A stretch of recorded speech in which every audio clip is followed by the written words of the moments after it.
Hi friends, welcome to Pendems kitchen.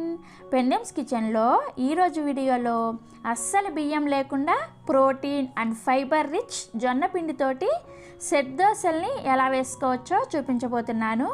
Dosa చూసారా ఎంత సాఫ్ట్గా ఉందో, టేస్ట్ కూడా చాలా బాగుంటుంది. మీరు ఈ దోశల్ని బ్రేక్ఫాస్ట్లోకైనా లేదంటే ఎప్పుడైనా ఉపవాసాలప్పుడు నైట్ డిన్నర్లోకైనా సరే హ్యాపీగా ప్రిపేర్ చేసుకోవచ్చు. అండ్ అలానే ఈ దోశలు వెయిట్ లాస్కి కూడా చాలా ఉపయోగపడతాయి. సో ఇక లేట్ చేయకుండా ఈ హెల్దీ అండ్ టేస్టీ జొన్నపిండి సెట్ దోశల్ని ఎలా తయారు చేసుకోవాలో ఈ వీడియోలోకి వెళ్ళి చూసేయండి. ఈ జొన్నపిండి సెట్ దోశను ప్రిపేర్ చేసుకోవడానికి ఒక గిన్నెలోకి అరకప్పు మినపగుళ్ళని వేసుకోండి. నెక్స్ట్ ఇందులోకి 2 టేబుల్ స్పూన్ల పచ్చిశనగపప్పు అంటే చనాదాలు అంటారు కదా, వాటిని వేసుకోవాలి. తర్వాత 1 టీ స్పూన్ మెంతులను కూడా వేసుకొని వీటిని శుభ్రంగా 2-3 సార్లు నీళ్ళతో కడిగేసి ఆ నీళ్ళన్నీ కూడా వంచేసి మళ్ళీ తిరిగి ఈ పప్పుల్లోకి మంచినీళ్ళను పోసుకొని వీటిని ఒక 4 నుంచి 5 గంటల సేపు నానబెట్టుకోవాలి. సో నేను ఇక్కడ ఒక 5 గంటల సేపు నానబెట్టిన తర్వాత మీకు చూపిస్తున్నాను. చూసారా, మనకి మినప్పప్పు, పచ్చిశనగపప్పు అలాగే మెంతులు 3 కూడా చక్కగా నానిపోయాయి. ఇప్పుడు వీటిని గ్రైండ్ చేసుకోవడానికి ఇలా ఒక మిక్సీ జార్ని తీసుకొని అందులోకి మనం నానబెట్టుకున్న పప్పుల్ని వేసుకోండి. తర్వాత ఈ మిక్సీ జార్లోకి 1 కప్పు నీళ్ళని వేసుకొని ఈ మినప్పిండిని బాగా మెత్తగా పేస్ట్ లాగా గ్రైండ్ చేసుకోవాలి.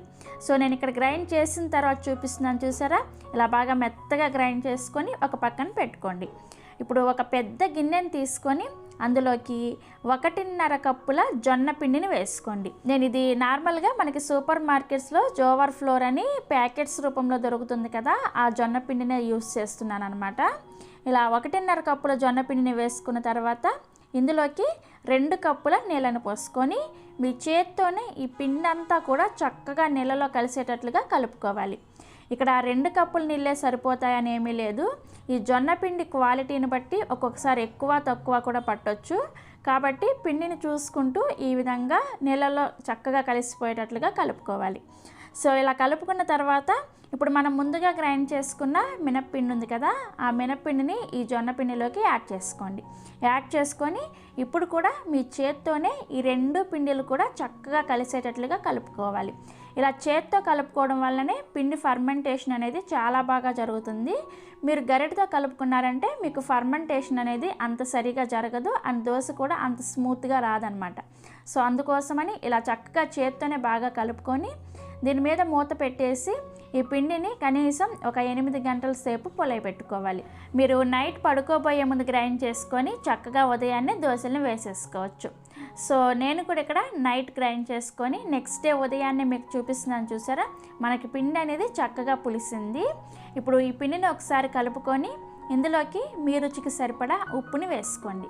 ఇలా ఉప్పుని వేసుకొని ఈ ఉప్పుని పిండిలో కలిసేటట్లుగా చక్కగా కలుపుకోవాలి.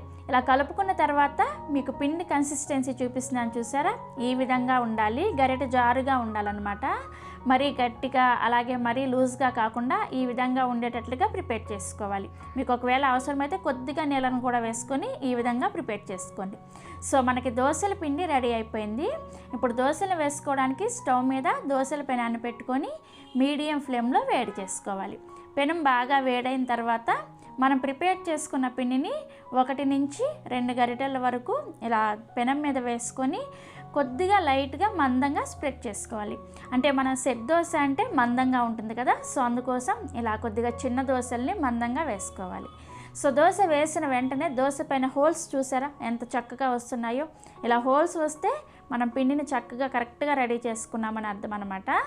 సో దోశ పైన ఇలా అంతా కూడా హోల్స్ వచ్చిన తర్వాత ఇప్పుడు దీని మీద 1 టీ స్పూన్ అంత నూనెని వేసుకొని ఈ దోశ ఒకవైపు చక్కగా కాలిన తర్వాత మళ్ళీ దీన్ని రెండో వైపుకు కూడా తిప్పుకొని రెండో వైపు కూడా ఒక 30 సెకండ్ల పాటు కాల్చుకొని సర్వింగ్ ప్లేట్లో తీసుకొని సర్వ్ చేసుకోండి. ఇదే విధంగా మిగిలిన పిండితో మీకు ఎన్ని దోశలు కావాలంటే అన్ని దోశలను వేసుకొని మీకు ఒకవేళ పిండి మిగిలింది అనుకోండి, ఆ పిండిని ఫ్రిడ్జ్లో పెట్టుకొని నెక్స్ట్ డే కూడా మీరు చక్కగా ఈ పిండితో దోశలు వేసుకోవచ్చు. సో నేను కూడా ఇక్కడ కావాల్సిన దోశలను వేసుకున్న తర్వాత మీకు చూపిస్తున్నాను. చూసారా, దోశలు ఎంత సాఫ్ట్గా ఉన్నాయో.